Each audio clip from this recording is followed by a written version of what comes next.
సమాజంలో కూడా డబ్బు కోసము ఎన్నో దారుణాలు మన సమాజంలో చూస్తాం. డబ్బు కోసము మనుషులు చంపేటువంటి పరిస్థితుల్లో మనము జీవిస్తాం.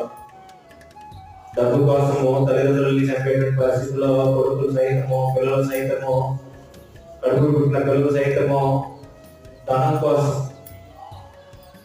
తల్లిదండ్రుల్ని చంపేటువంటి పరిస్థితుల్లో ఇటువంటి సమాజంలో మనం నివసిస్తాం. డబ్బు అంత ప్రమాదకరమైందంటే అంత ప్రమాదకరం, అంత దారుణాలకి దారితీసిద్దంటే అంత దారుణాలకి దారితీస్తుంది. కాబట్టి పరమాత్మ ఏం చెప్తుందంటే ధనాపేక్ష సమస్తమైనటువంటి కీడులకు మూలము అని చెప్తున్నాను.